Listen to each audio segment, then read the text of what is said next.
අද අපේ ගමේ මංගල්‍යයේ තුන්වෙනි නුවාණය අපගේ තේමාව සමගි සන්ධානයේ ප්‍රසාද නිධානයේ තුල උත්ථාන වූ ක්‍රිස්තුන් වහන්සේව හමු වෙමු කියන තේමාව.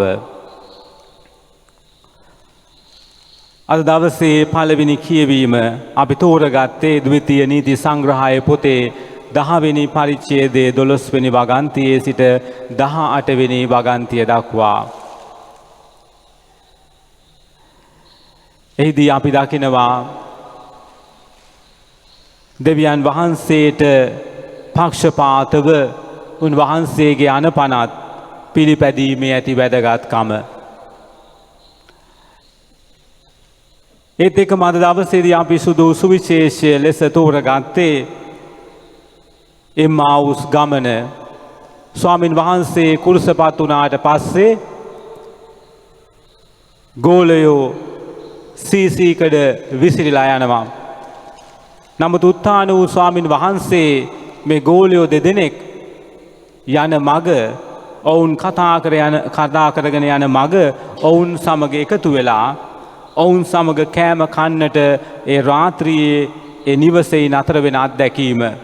එහිදී ඔවුන් තේරුම් ගන්නවා උන්වහන්සේ උත්ථාන වෙලයි කියන එක. ආදරම්මේ තාතේ දුවේ පුතේ ජේසු උත්ථාන වූ ස්වාමින් වහන්සේ අපව උන්වහන්සේ සමග සම්බන්ධ කරගන්නට තමන්ගේ රුධීරයෙන් එමිලය ගෙවලා කුරුසේ දුක් විඳලා මැරිලා උත්ථාන වුණේ මුළු විශ්වයම අපව විතරක් නෙවෙයි මුළු විශ්වයම දෙවියන් හා සම්බන්ධ කරන්නට.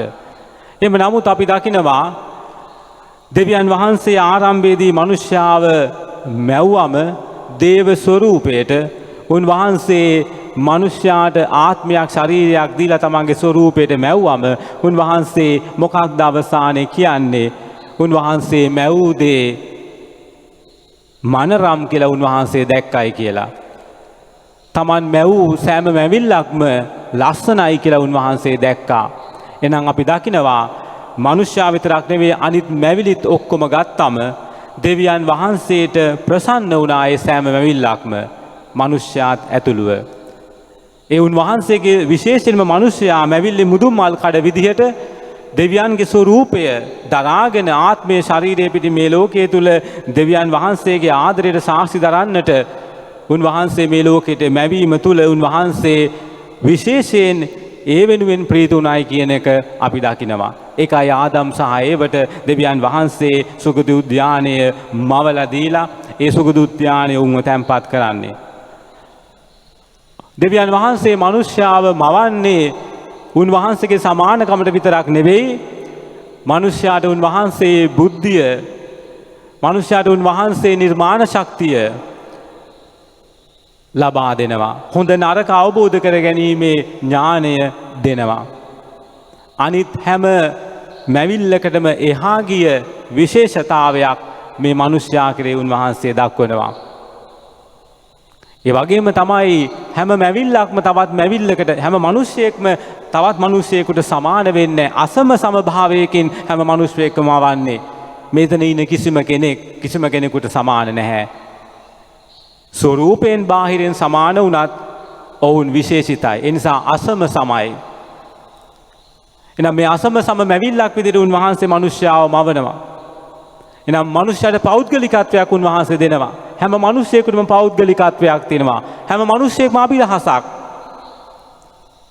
ඒකයි මම ඊයේ කිව්වේ අපි දෙවියන් වහන්සේගේ දරුවෝ විදිහට අපේ අභිමානය අපි තේරුම් ගත්තොතින් අපි සුවිශේෂී මැවිලි බව අපි තේරුම් ගත්තොතින් අපි අසම සම බව තේරුම් ගත්තොතින් අපි පෞද්ගලිකම ජීවිතයක් ගත කරන මිනිස්සු කියලා දැනගත්තොතින් අපි නිර්මාණ ශක්තියක් හැවි මිනිස්සු කියලා දැනගත්තොතින් අපි බුද්ධිමත් මිනිස්සු කියලා දැනගත්තොතින් අපි දේව ස්වරූපයටම ආව මිනිස්සු කියලා දැනගත්තොතින් අපි මොනතරම් අභිමානවත් වෙන්නට ඕනද? දේව වචනේ පැහැදිලිවම කියනවා උන්වහන්සේ දේව ස්වරූපයට අපිව මවද්දී මේ කියන ලක්ෂණ අපිට දීලායි මැව්වේ. අන් සෑම මැවිල්ලකටම වඩා වෙනස් ලක්ෂණ ගණනාවක් අපට හිමි කර දීලායි උන්වහන්සේ අපව මේ ලෝකයට එව්වේ.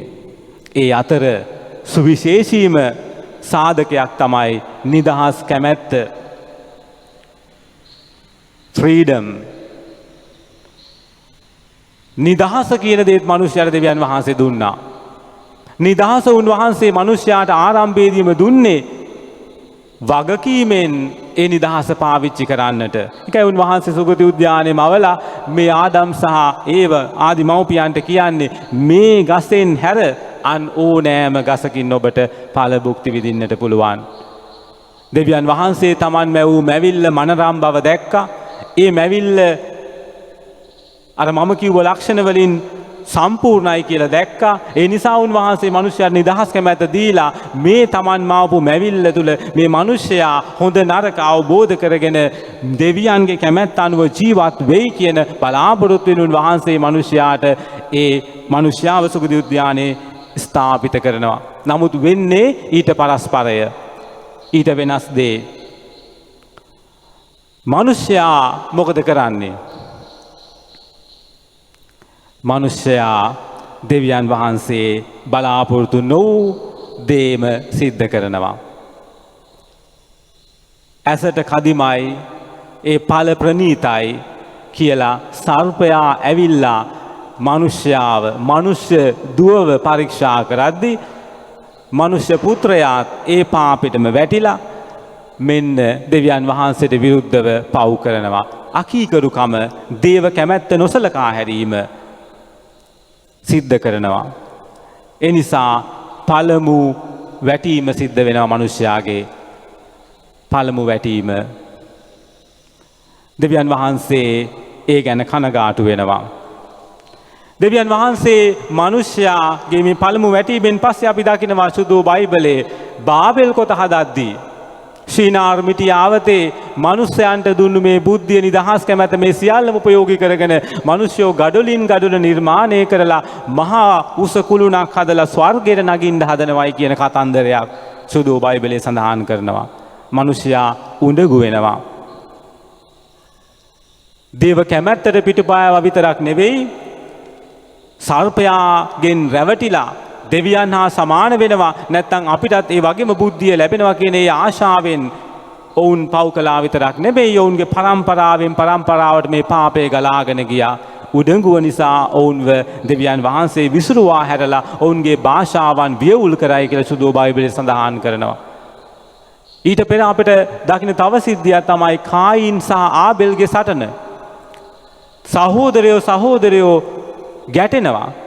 කායින් ආබෙල්ව මරනවා. මිනී මැරීමේ පාපය, අකීකරුකමේ පාපය, උඩඟුවේ පාපය, ජීවිත විනාශයේ පාපය, එක පාපයකින් හටගත්ත පාපය පාපී විෂම චක්‍රයක් බවට පත් වෙලා පරම්පරාවෙන් පරම්පරාවට ගලාගෙන එන ආකාරය සුදු බයිබලයේ අපට පෙන්වා දෙනවා. ඊට පස්සේ තවත් අවස්ථා අපට ලැබෙනවා. ආදිපිතෘවරුන්ගේ සමයේදී, දිවැස්වරුන්ගේ කාලයේදී, වීරවරුන්ගේ කාලයේදී සුදු බයිබලයේ පුරාවටම ක්‍රිස්තුන් වහන්සේ පැමිණෙන තුරුම පරම්පරාවෙන් පරම්පරාවට මේ පාපය ගලාගෙන ගිය ආකාරය, පාපයේ වියවුල මිනිස්යාව විනාශ කරපු ආකාරය පෙන්눔 කරනවා. දෙවියන් වහන්සේ ආරම්භයේදී මිනිස්යාට නිදහස් කැමැත්ත, බුද්ධිය, ඥානය, නිර්මාණ ශක්තිය, අසම සම බව, පෞද්ගලිකත්වය මේ හැම දෙයක්ම දීලා දේව ස්වරූපය දීලා මිනිස්යාව මවලා දේව පුතෙක් දුවෙක් විදිහට ජීවත් වෙයි කියන බලාපොරොත්තු වෙන්නේ කරපු දේ නිෂ්ඵල වෙනවා. එනිසා දෙවියන් වහන්සේ තීරණය කරනවා තමන්ගේ පුතාව මේ ලෝකෙට එවන්නට. ඊට පෙර අපි දකිනවා උන්වහන්සේ දසපනත දෙනවා. සීනායි කන්දේදී මිනිස්යාව හික්මවන්නට. මේ ආදිපිතෘවරුන්ගේ සමයේදී ඔවුන්ට දුන්නු මේ සීනායි කන්දේදී දුන්නු දසපනත ඔවුන් ගෞරවයෙන් තැන්පත් කළා. ඊයේ මම ඔබත් එක්ක භාවනා කරා. නමුත් උනේ මොකක්ද? ගිවිසුම තැන්පත් කළා, මාලිගාව හැදුවා. නමුත් ඔවුන් අපොහොසත් වුණා දෙවියන් වහන්සේ බලාපොරොත්තු වුණු ඒ ආදරයේ ජීවිතයට ඇතුල් වෙන්නට. සහෝදරයා එක්ක ජීවත් වීමේ ඒ ආදරයේ ජීවිතයට ඇතුළත් වෙනවට වඩා නීතිය මූලික කරගත්ත සමාජයක් බිහි කරගත්තා. පරිසිවරු, විනයදරයෝ, පූජකවරු වත්පිළිවෙත් නීති රීති වලට ඇලිලා ගැලිලා දුප්පත් සහෝදරයාව අමතක කරලා පීඩිත සහෝදරයාව අමතක කරලා වෙනම ගමනක් ගියා. දෙවියන් වහන්සේ දැක්කා උන්වහන්සේ ආරම්භයේදී දුන්නු කැඳවීම වුන් උල්ලංඝනය කළා විතරක් නෙවෙයි දෙවනුව උන්වහන්සේ සීනායි කිව්සුමදී දුන්නු මේ මහා දසපනත ඔවුන් විකෘති කරගත්තා. දසපනත නීති 100 ගණනකට කඩලා ඔවුන් ඒවා පිළිපදින්න පටන් ගත්තා. දෙවියන්ට ප්‍රේම කරන්න සහෝදරයාට ප්‍රේම කරන්න කියලා සරලවම දුන්නු 50 ඔවුන් විශාල 50 රැසකට ඔවුන් කඩාගත්තා. අපි දකිනවා ජේසුගේ කාලේදී හැලිවලන් හොදන්නත් නීතියක් තිබුණා පරිසවරුන්ට. එළුවෙක් බැටළුවෙක් ළිඳට වැටුණා නම් ඒක ගණ්ඩත් තහනමක් තිබුණා සබත් දවසේදී. සබත් දවසේදී වී කරලක් කඩාගෙන කණ්ඩත් බෑ. ඒ තරමටම නීතිය දසපනතේ නුදුන්නු නීති ඒ දසපනතේ එක එක නීති ඔවුන් වැඩි කරලා උපකල්පනය කරලා ඔවුන් විශාල ව්‍යවස්ථාවක් හදාගෙන හිටියා. ජේසුස් ඇවිල්ලා කිව්වේ මොකක්ද? දෙවියන් වහන්සේ මිනිස්යාට නීතිය දුන්නේ මිනිස්යාව හික්මවන්න වගේම මිනිස්යා දෙවියන් වෙත වඩා ලං කරන්නත් සහෝදරයා වෙත වඩා ලං කරන්නටත් සහෝදරයාට සහ දෙවියන්ට ආදරයෙන් සහ වගකීමෙන් ජීවත් වෙන්නටත් ඔබ ධර්මිෂ්ඨ වෙන පිණිසයි උන්වහන්සේ ඔබට නීතිය දුන්නේ. ඒ නීතියෙන් බලාපොරොත්තු වෙන්නේ ඔබ දෙවියන්ට ගරුබිය පෑමත් සහෝදරයාට ආදරය කිරීමත් මිසක ඒ නීතිය තවත් දෙගුණ තෙගුණ කරගෙන ඒ මහා නීතියක් බවට පත් කරලා ඔබේ හිස මත බරපොදියක් කරන්නට උන්වහන්සේ අදහස් කළේ නැහැ. නමුත් ඔබ කරන්නේ ඒ දේ බව උන්වහන්සේ ඍජුවම පරිසවරුන්ට විනයදරින්ට චෝදනා කරන. උන්වහන්සේ පාවිච්චි කරන වචන හරි දරුණුයි. කෛරාටිකේනි පොළොන් වංශය. එහෙමයි උන්වහන්සේ පරිසවරුන්ට විනයදරින්ට දොස් කියන්නේ. ඇයි? උන්වහන්සේ දකිනවා තමන්ගේ තාත්තා ආරම්භ කරපු අදහස් කරපු ජීවිතය ආදිමව්පියන්ගෙන් අහිමි වෙලා පාපය ගලාගෙන එද්දී උන්වහන්සේගේම තාත්තා දුන්නු දසපනතත් ඔවුන් විකෘති කරගත්තා. උන්වහන්සේ නවගිවිසුමේදී පැහැදිලි කරනවා මාගේ පියාණන් වහන්සේගේ කැමැත්ත ඔබ එකිනෙකාට ප්‍රේම කිරීමත් උන්වහන්සේට ආදරය ගෞරවය දැක්වීමත් පමණයි. එතනින් එහා දෙයක් බලාපොරොත්තු වෙන්නේ නැහැ. උන්වහන්සේ දුන්නු ලස්සන නීතිය පීඩනයේ උපකරණයක් බවට උන් පත් කරගත්තා. අනිත් සහෝදරයාව විනිශ්චය කරන උපකරණයක් බවට පත් කරගත්තා.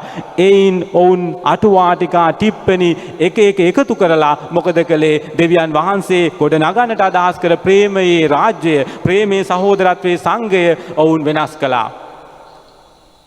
දෙවියන් වහන්සේ අති උසස් අහසේ වැජබෙන භයංකාර නීතිය ක්‍රියාත්මක කරන ආධිපත්‍යයෙන් හෙබි කෙනෙක් විදියට ඔවුන් හඳුන්වා දුන්නා. ඒ නිසා ජේසුස් ඇවිල්ලා මොකද්ද කිව්වේ? මාගේ පියාණන් වහන්සේ ප්‍රේමයයි. God is love. උන්වහන්සේට ස්වර්ගයේ වැසින අපගේ පියාණනි කියලා ආමන්ත්‍රණය කරන්න. බය වෙන්නට එපා. මේක කියවුවාම පරිසවරුන්ට දරා ගන්නට බැරුව ගියා. මේ මිනිස්සයා කොහොමද දෙවියන් වහන්සේට තාත්තේ කියන්නේ? දෙවියන් වහන්සේ කියන්නේ මහිමාන්විත කෙනෙක්. අබ්බා, එලෝහිම්, එල් ෂඩ්ඩායි ඔය වගේ නම් වලින් ආමන්ත්‍රණය කරේ. අබ්බා කියන නම, පියානෝ කියන නම මේ අතරට ගෙනාවේ ජේසුස්. දෙවියන් වහන්සේට අපිට තාත්තේ කියලා අමතන්න පුළුවන් කියලා. නමුත් පාපය මිනිස්යාව දෙවියන්ගෙන් වෙන් කළා විතරක් නෙවෙයි. ඒ පාපය තුලින් මිනිස්යාගෙන් වෙන් කළා. කොහොමද? කායින් ආබෙල්ගේ මේ සිද්ධියදී අපලද්දී අපි දකිනවා කායින් ආබෙල්ට ඊර්ෂ්‍යාවෙන් දැවිලා මොකද වෙන්නේ? කායින් ආබෙල්ව මරනවා. එහෙනම් පාපය දෙවියන්ට විරුද්ධව පටන් ගත්තට දෙවියන් හා සමාන වෙන්නට කැරලි ගැහුවට දෙවියන්ට විරුද්ධව අවසානයේදී පාපය තමන් අතරම වියවුලක් ඇති කළා. සහෝදරයෝ බෙදුණා. ආරම්භයේදී මිනිසයා දෙවියන්ගෙන් වෙන් වුණා. අකීකරුකම නිසා. පස්සේ පාපේ නිසාම සහෝදරයෝ වෙන් වුණා. ස්වභාව ධර්මයේ කටු ඉපැද්දුවයි කියලා කියනවා උත්පත්ති පොතේ. ඇයි? ස්වභාව ධර්මයක් පීඩාවට පත් වුණා පාපේ නිසා. මිනිස්යාගේ පාපේ ඔබේ සහෝදරයාගේ රුධීරය පොළොවෙන් මට මොර ගසන්නේ කියලා ස්වාමින් වහන්සේ කියද්දි ඒ වැගුරුණු රුධීරය පොළොවේ වැටුනම ජේසුස් දෙවියන් වහන්සේ මේ මිනිස්යාගේ මහා භයංකර පාපය නිසාම ස්වභාව ධර්මයේ වෙනස් වෙන ආකාරය අපි දකිනවා. එනිසා පාපේ සිද්ධ වෙන තැන අපි දෙවියන්ගෙන් වෙන් වෙනවා.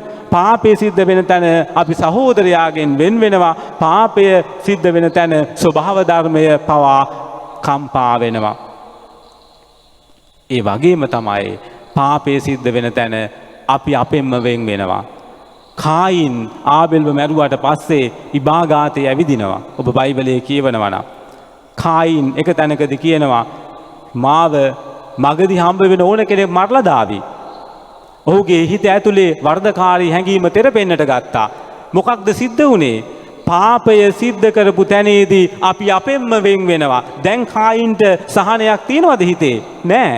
ඇයි? පාපය ඔහුට මොර දෙනවා ඔහුගේ ඇතුළෙම. එනම් පාපය නිසා මොකක්ද සිද්ධ වෙන්නේ? අපි දෙවියන්ගෙන් වෙන් වෙනවා, සහෝදරයාගෙන් වෙන් වෙනවා, අපි අපෙන්ම වෙන් වෙනවා. අපි තවදුරටත් සංසුන් නෑ. අපි තවදුරටත් හිටපු මිනිස්සු නෙවෙයි. අපි හොඳට ලං වෙලා ඇහුවොතින් පාතාල ලෝකෙට සම්බන්ධ අපේම සහෝදරයෙක්ගෙන් සහෝදරියෙක්ගෙන් සහෝදරියොත් ඉන්න වැඩි මං හිතන්නේ පාතාල ලෝකෙට සම්බන්ධ නේද?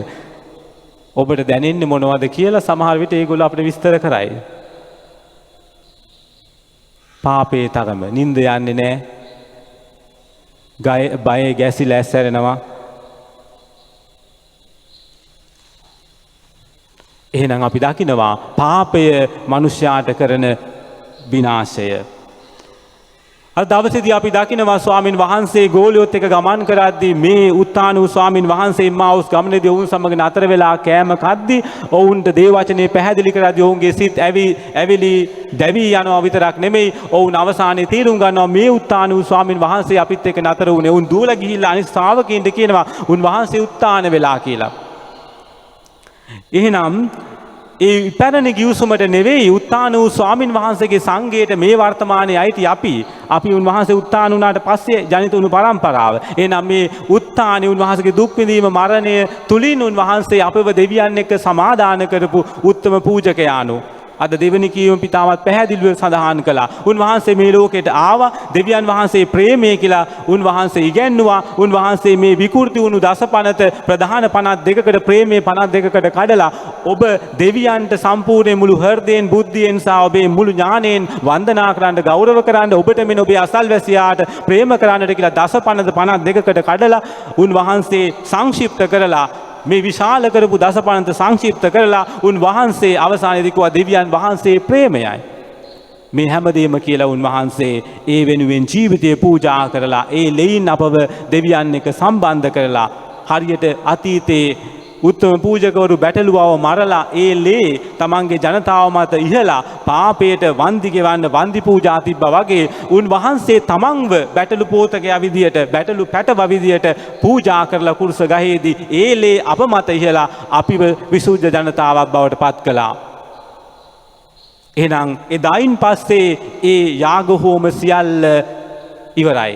උන්වහන්සේගේ රුධිරය ලෝක අවසානයේ දක්වාම හැම පාපයකටම පාපයක්ම සෝදන්න පුළුවන් බලය සහිත පාත්‍රයක් බවට පත් වුණා. අන්න ඒ අභිලාෂ තමයි අපි දිව්‍ය පූජාවේදී සමරන්නේ. ඒ ආදරණීය අම්මේ තාත්තේ දුවේ පුතේ ඒ උත්තානෙන් පස්සේ එම්මාවුස් ගමනට ගිහිල්ලා ඒ ගමනේදී පූප කඩාගෙන මේ ජේසුස් අත්දැක ගෝලයන්ගේ අත්දැකීමට හැම ඉරිදම අපි ඇතුල් වෙනවා. මෙතෙන්ට ආවම අපි සමරන්නේ උත්තාන වූ ස්වාමින් වහන්සේත් එක්කයි මේ දිව්‍ය පූජාව. එහෙනම් අපේ සිත් දැවි ඇවිලි යන්නට ඕන දේ වචනය අහද්දී.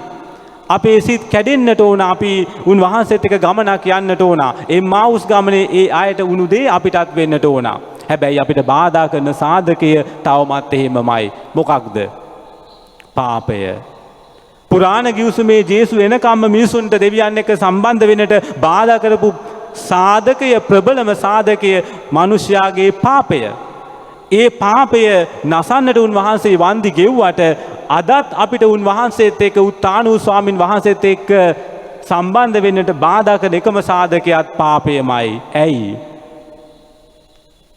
දෙවියන් වහන්සේ මිනිස්යාව දේව ස්වරූපයට මැව්වට නිදහස් කැමැත දීලා මැව්වට ඒ නිදහස් කැමැත උන්වහන්සේ අපෙන් උදුරගත්තේ නැහැ. තවමත් අපිට දීලා තියෙනවා. උන්වහන්සේ මිල ගෙවලා අපව ගලව ගත්තට ඒ මිල ගෙවපු ස්වාමින් වහන්සේත් එක්ක සම්බන්ධතාවය ඇති කර ගැනීමේ අයිතිය අපිට තාම ඉතුරු කරලා දීලා තියෙනවා. හෘද සාක්ෂියට එකඟව ජීවත් වෙමින් දේ වචනයට එකඟව ජීවත් වෙමින් උන්වහන්සේත් එක්ක ගමනක් යන්න තීරණය කිරීමේ අයිතිය තවමත් අපිට දීලා තියෙනවා. ඒ අයිතිය පාවිච්චි කිරීම අපේ යුතුයකම. එහෙම නොකරන තැන අපි පාපයට වහලෙක් වෙනවා. reciprocal relationship අපි ජේසුත් එක්ක ගමන් කරන්නේ යාව ජීව අන්‍යෝන්‍ය සම්බන්ධයක්. ස්වාමින් වහන්සේ තනිකරවම අපිව පාලනය කරන්නේ නැහැ. අපි උන්වහන්සේ ඉදිරියේ පෙනී සිටින දෙවියන් වහන්සේගේ මනරම් මැවිල්ලක් විදියට ප්‍රසාද ස්නාපන ලැබපු වගකීමෙන් යුතුව නිදහස දුන්නු නිදහස පාවිච්චි කරන බුද්ධිමත් අසමසම පෞද්ගලිකත්වයක් ඇති නිර්මාණශීලී දෙවියන්ගේ දුවේ පුතෙක් විදියටයි ජේසුස් ස්වාමින් වහන්සේ ඉදිරියේ අපි පෙනී සිටින්නේ. උන්වහන්සේ අපව පිළිගන්නේ මේ විදියට.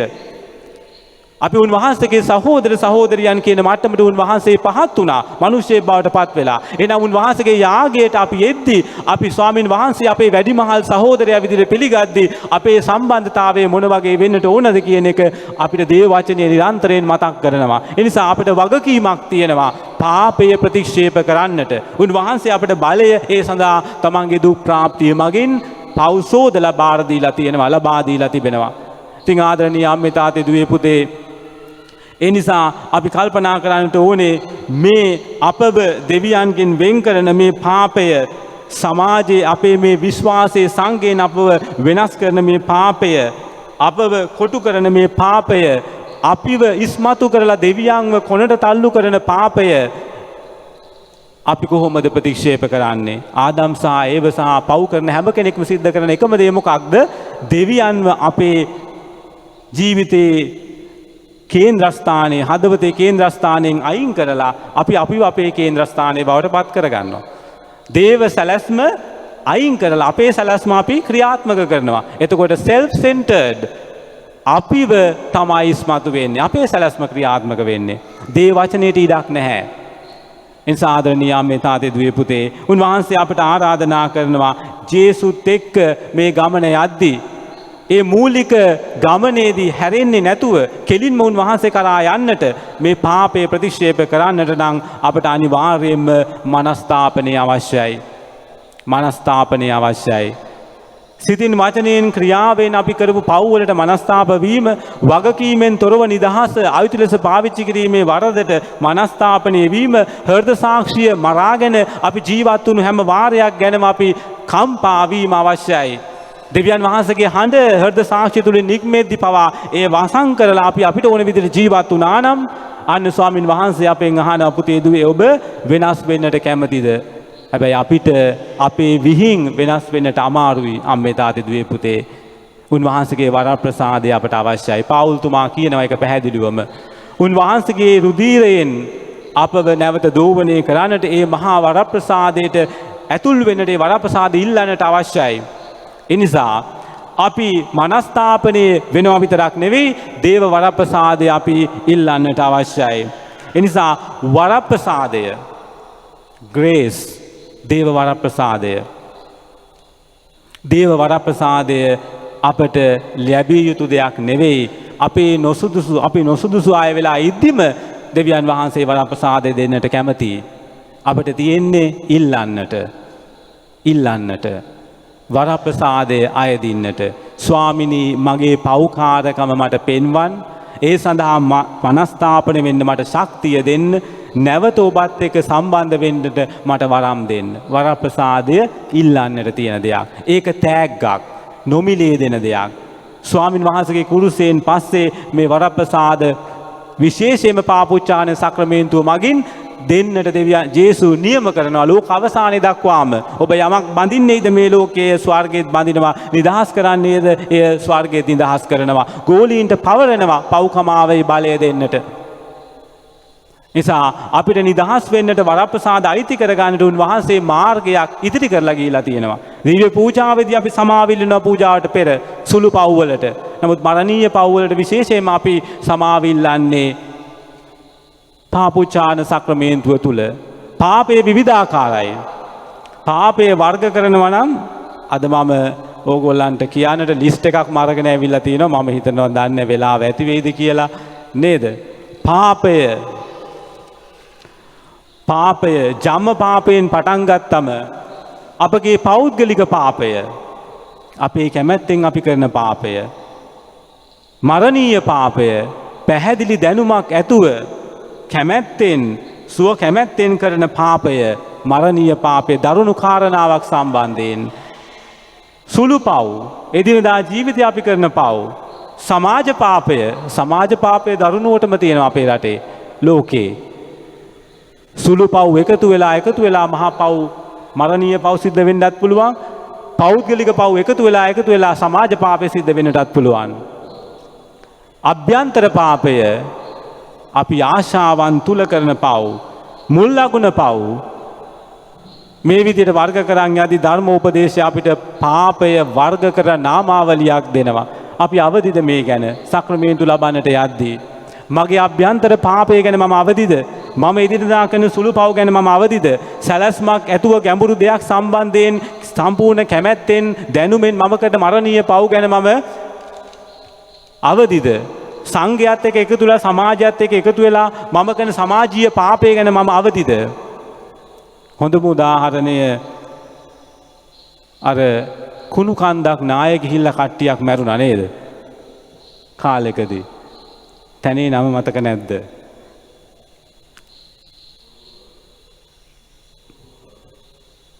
කුණු ගොඩක් නාය ගිහිල්ලා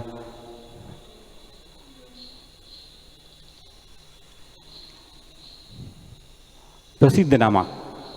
ප්‍රසිද්ධ වුණා නමුත් දැන් මතක නැහැ. ඉතින් ඒක උදාහරණයක් සමාජ පාපයට. හැමෝම කුණු එකතු කළා, හැමෝම ගිහිලා කුණු ගොඩ ගැහුවා. වගකීම් දරන අය අතපසු කළා. නේද? කුණු ප්‍රතිචක්‍රීය කරන්න බැරුව ගියා. අවුරුදු ගාණක් තිස්සේ සමහර විට සැලසුම් හැදුවා. නගර සභාවලින් ඒවා කුණු බක්කියට ගියා. අවසානයේදී ජීවිත ගණනක් විනාශ වුණා. එතකොට කොළඹට ගිහිල්ලා බස් එකේ එළියට ටොපි කොලේ වීසි කරපු එකනත් ඒ පාපයට වග කියන්නට ඕනේ. ඇයි ඒ කුණුත් ගිහිල්ලා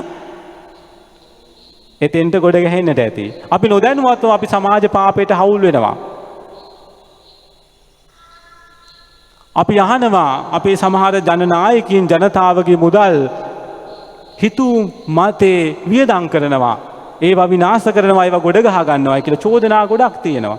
සමාජ පාපය මිනිස්සු ගෙවන බදු මුදල් කෙනෙක් සොරකම් කළොතින් බොහෝ දුප්පත් අසරණ අයට යන්නට තියෙන සුබ සාධනය වළකිනවා. සමාජ පාපය. ඒවට උල්පන්දම් දෙන, ඒ අයත් එක්ක ගැවසෙන අයගේ හෘද සාක්ෂිය කතා කරන්නට ඕනේ. මේවා මොනාටද දෙවියන් වහන්සේ දුන්නේ අපිට? අභ්‍යන්තර පාපය. යමක් පිළිබඳ ආශාවෙන් අපි සමහර වෙලාවට කරන පව් රහසිගතව. අභ්‍යන්තර පාපය ලේසියෙන්ම කරන්නට පුළුවන්, හැබැයි ගැලවෙන්නට අමාරුයි. ගැලවෙන්නට අමාරුයි.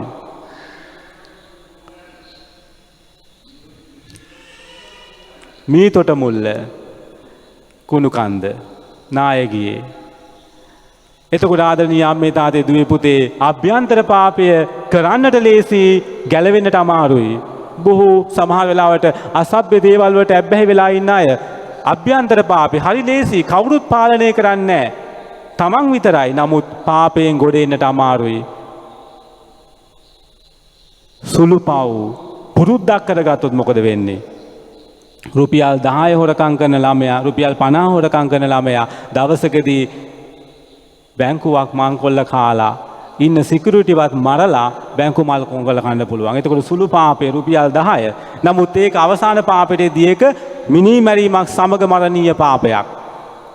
ආදරණීය අම්මේ තාත්තේ දුවේ පුතේ, අපේ දහම් පාසල් වල මේවා අපිට උගන්වනවා. මහෝපදේශයේ පොත කියවනවා නම් ඔබ දහම් පාසල් වල තියෙනවා මේවා වර්ග කරලා. අපිව අදටත් ජේසුගෙන් වෙන් කරන, දෙවියන්ගෙන් වෙන් කරන පාප ජාලයක්, විෂම චක්‍රයක් අදටත් ක්‍රියාත්මක වෙනවා. පාස්කු ප්‍රහාරය සිද්ධ කරපු අයව හොයා ගන්නටවත් බෑ තාම. කවුරුත් දන්නේ නැහැ කවුද කළේ කියලා. සමාජ පාපය, මරණීය පව් ඔක්කොම ඒකේ තියෙනවා.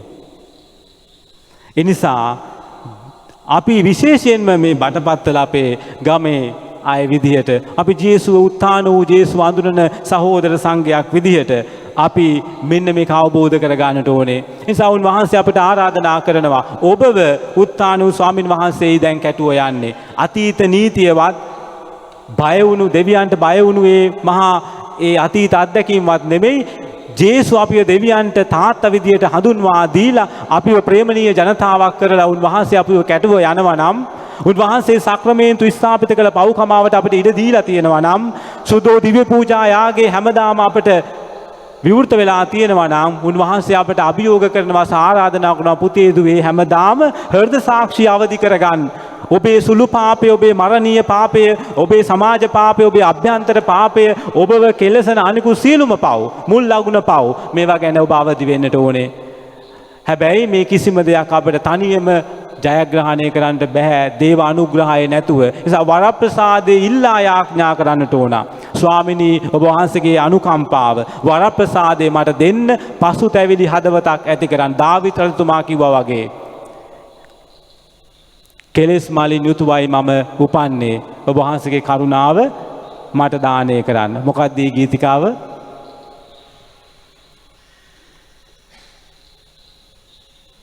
ලස්සන ගීතිකාවක් තියෙනව නේද? මහා කරුණා මෙතින් ඔබේ, මහා කරුණා මෙතින් ඔබේ අනේ දෙවියනේ වන්න මට දයා. දාවිද රජතුමා පව් කෙරුවට පස්සේ මේ ගීතිකාව කියනවා අඬ අඬ පොළවේ හැපි හැපි කියන්නේ. ඔබ බයිබලයේ කියවනවා නම් උන්වහන්සේ දරුණු විදියටම කඩාගෙන වැටෙනවා. රජ්ජුරුවෝ මහේෂාගේ ලීලාවෙන් ජුදා දේශේ පාලනය කරපු ජුදා දේශයේ එදත් මෙදත් ඉතිහාසගත වුණු එකම සත්කීර්තිමත් රජ්ජුරුවෝ දෙවියන් වහන්සේ ඉදිරියේ මහ පුදුමාකාර කඩාවැටීමක් අඬමින් උන්වහන්සේ මේ රජතුමා ආඥා කරන්නේ මම පව්කාරයෙක් අම්මගේ කුසේ ඉඳලම ඔබ වහන්සේ මට අනුකම්පා කරන්න. අපේ හැඟීම වෙන්නට ඕනේ ආදර අම්මේ තාත්තේ දුවේ පුතේ යන්නේ ඒකයි. අපි එහෙම පසුතැවෙනකොට දේව වරප්‍රසාදය අපව වසා ගද්දී අපි ජේසුත් එක්ක මේ ගමනේ යද්දී උන්වහන්සේ අපව අනිවාර්යයෙන්ම ගලවනවා. ඒ නිසා දේව වරප්‍රසාදය අපට අවශ්‍යයි. නමුත් මේ වරප්‍රසාදය ඉතිරෙන කාලයක් අපේ නුවාණය වරප්‍රසාදය ඉතිරෙන කාලයක්. ඒ නිසා ස්වාමින් වහන්සේලා අපි යාඥා කරමු ගමක් විදියට මේ වන්දනා සමය තුල මේ ඥානකාන්ති සමය තුල අපේ හිත්වලට එබිලා බලන්නට අපට වරප්‍රසාද දෙන්න. ඔබට ඉන්නේ ලස්සන සුද්ධවන්තියක්. එතුමියගේ ජීවිතය මහා පුදුමාකාර ජීවිතයක්. එහෙම සුද්ධවන්තව ජීවත් වෙන්නට බොහෝ අරගල කරන්නට ඕන, කැප වෙන්නට ඕන. අනිත් අය විවසනවා කියන එක ලේසි නෑ. පැවිදි වස්ත්‍රය දාගත්තත් නැතත් අනිවාර්යයෙන් මේ ගමන යන්නට හැමෝටම කැඳවීමක් තිබෙනවා. ඒ නිසා අපි විශේෂයෙන් අද යාඥා කරමු අපිට මේ පාපය ගැන අවබෝධය ලබා දීලා එයට විරුද්ධව නැගී සිටින වහන්සේත් එක්ක ගමනක් යන්නට අපිට ශක්තිය දෙන්නට කියලා. මේ වර්තමාන TikTok සංස්කෘතිය ඇතුලේ ඒක හරි අමාරුයි. ඔක්කොම TikTok නේද? Video clips. අපි ශනික දේවල් හොයන්නේ දැන්. ශනිකව ජනප්‍රිය වෙන්න, ශනිකව වැඩ කරන්න, ශනිකව ඉහළට යන්න. හැබැයි ජේසුත් එක්ක යන ගමන TikTok ගමනක් නෙවෙයි. ජේසුත් එක්ක යන ගමන ස්ථාවර හෙමින් යන ප්‍රේමයේ ගමනක්. ස්ථාවර හෙමින් යන ප්‍රේමයේ ගමනක්. නිසා උන්වහන්සේ අපිට මේ සමාජය තුළ මේ වේගයෙන් යන සමාජය තුළ උන්වහන්සේ අපිට නවතින්නට ආරාධනා කරනවා. උන්වහන්සේගේ කුරුසේ පාමුල බලන්න මන් දිහා. ඔබ වෙනුවෙන් යාග වුණු ඔබේ උත්තම පූජකයාණෝ මම ඔබට වරප්‍රසාද ගඟුලක් වස්වන්නට රුධිරේ හලපු ඔබේ ස්වාමින් වහන්සේ මම ඔබේ පාපය මගේ කුරුසේ පාමුල ඔබ පිළිගන්නවා නම් පුතේ දුවේ වරප්‍රසාදයෙන් ඔබව නහවන්නට මම ලෑස්තියි කියලා ස්වාමින් වහන්සේ අපට මතක් කරනවා. වෙහෙස වන්නා වූද බර උසුලන්නා වූද සියල්ලෙනි මා වෙත එන්න මම ඔබට සහනය දෙමි. මගේ වියගහ පහසුය බරද සැහැල්ලුය උන්වහන්සේ කියනවා. නාස්තිකාට පුත්‍රයාගේ උපමාව කියලා උන්වහන්සේ කියනවා. දෙවියන් වහන්සේ අසීමිත දයාවේ ස්වාමීන් වහන්සේ මොනතරම් උන්වහන්සේගේ ප්‍රේමය විනාශ කරලා ලෝක වටේ ගිහිල්ලා රස්තියාදු ගහලා ආවත් උන්වහන්සේගේ හදවත තුල අපි වෙනුවෙන් ඉඩක් තියෙන බව උන්වහන්සේ පෙන්වලා දීලා තියෙනවා. පෞකාරී ස්ත්‍රියගේ මේ කතාව සිද්ධිය තුල උන්වහන්සේ කියන මුළු සමාජයේම ඔබව පිළිකෙව් කෙරුවත් ඔබව පිළිගන්න ස්වාමින් වහන්සේ කෙනෙක් මේ දෙව් මැදුරේ වගේම ඔබ අදහන ඔබේ සිත තුළ වැඩ වාසය කරනවායි කියන එක උන්වහන්සේ මතක් කරනවා. ඒ ආදරණීය අම්මේ තාත්තේ දුවේ පුතේ මේ ලෝකයේ තුල ප්‍රේමයේ සුභාරංචියක් දේශනා කරලා ඒ පූජනීය ආදරය සපත කරලා යුගයෙන් යුගයට ලෝකයේ අවසාන වනතුරුම ඔබ වෙනුවෙන් මම බලා ඉන්නවයි කියලා අපිට පොරොන්දුවක් දුන්නු ස්වාමින් වහන්සේ කෙනෙක්ව අපි අදහන්නේ. ඒ නිසා කතෝලිකයෝ කියලා කියන්නේ සාර ධර්ම පද්ධතියක් අදහන මිනිස්සු නෙවෙයි, නීති මාලාවක් අදහන මිනිස්සු නෙවෙයි. නැත්නම් ආචාර ධර්ම පද්ධතියක් අදහන මිනිස්සු නෙවෙයි, දර්ශනයක් අදහන මිනිස්සුත් නෙවෙයි, කතෝලික අපි පුද්ගලයෙක්ව අදහන මිනිස්සු. එනිසා සුදෝ බයිබලයෙන් නැගී එන්නේ ක්‍රිස්තුස් නැමැති පුද්ගලයා. උන්වහන්සේ උත්තානයි, ජීවමානයි, සදාකාලිකයි. අදටත් අපිට උන්වහන්සේව හම්බ වෙන්නට පුළුවන්. අදටත් උන්වහන්සේත් එක්ක අපිට ගමන් කරන්න පුළුවන්. ඒ නිසා උන්වහන්සේ ජීවමානවම අපිත් එක්ක ගමන් කරන ස්වාමින් වහන්සේ. නිසා අපේ ආගම පුද්ගලයෙක්ව හමු වීමේ අත්දැකීමක්. දර්ශනයක් නෙවෙයි, නීතිමාලාවක් නෙවෙයි, ආචාර ධර්ම පද්ධතියක් නෙවෙයි. ඔබ දන්නවා පුද්ගලයෙක් හම්බ වුණා මොනතරම් ලස්සන අත්දැකීමක්ද. ඔබේ යාළුවෙක් රට ගිහිල්ලා අවුරුදු ගාණක් ඉඳලා එකපාර ඇවිල්ලා ඔබව සර්ප්‍රයිස් කළොතින් ගෙදර ඇවිල්ලා නේද? කටුනායකින් බහලා කෙලින්ම ගෙදර යන්නේ නැතුව ඔබව බලන්නට එනවා. ඔබට ඇති වෙන හැඟීම කොයි වගේද? ඔබේ හොඳම යාළුවා අවුරුදු ගානකට පස්සේ. සමහර වෙලාවට ඔබ ව්‍යාපාර කටයුතු කරගෙන ඉන්න ව්‍යාපාරිකයෙක් වෙන්න පුළුවන්. ණය පිට ණය. පාරට බහින්න ඕන්න මෙන්න. ගෙවල් දොරවල් විකුණලා. කොහේ හරි ඔබේ කොළඹ හරි කොහේ හරි යාළුවෙක් ඉන්න ප්‍රකෝටිපතියෙක්. හොඳම යාළුවෙක්. කාලෙකින් හම්බ වෙලා නැහැ. හදිසියෙ ආරංචි වෙනවා යාළුවා අසරණයි කියලා. ගෙදර ඇවිල්ලා කියනවා මොකක්ද? මම දැනගත්තේ ළඟදී ණය ලක්ෂ 50ක්ද තියෙන්නේ. මම ඕක ගෙවන්නම්. කිසිම දෙයක් මට එපා. මම ඔබේ යාළුවා. මොකක්ද ඇති වෙන හැඟීම? ජේසුව හම්බවීම ඊටත් වඩා එහාගේ ප්‍රීතිමත් අත්දැකීම. උන්වහන්සේ අපේ සියලුම පව්වල ණය ගෙවන්නට ලෑස්ති. අපි උන්වහන්සේව හමු වෙන්නට කැමති නම් නොමිලේම අපේ පව්වලට වන්දි ගෙවලා නොමිලේ මේ පව් කමා කරන්නට අපිට අලුත් ජීවිතයක් දෙන්නට උන්වහන්සේ ලෑස්ති. උන්වහන්සේ ඔබේ හොඳම මිතුරා බවට පත් කරගන්න. උන්වහන්සේ ඔබේ හොඳම ස්වාමීන් වහන්සේ බවට පත් කරන්න, මාර්ගෝපදේශකයා බවට පත් කරගන්න. උන්වහන්සේ ඔබව අනිවාර්යෙන්ම ඔබ අදහස් කරන තැනට අරගෙන යාවි. උන්වහන්සේ ඔබව ගලව ගනීවි. නිසා ඒ උතුම් වරප්‍රසාද ඉල්ලමියා දවසේදී අපි විශේෂයෙන් යාඥා කරමු.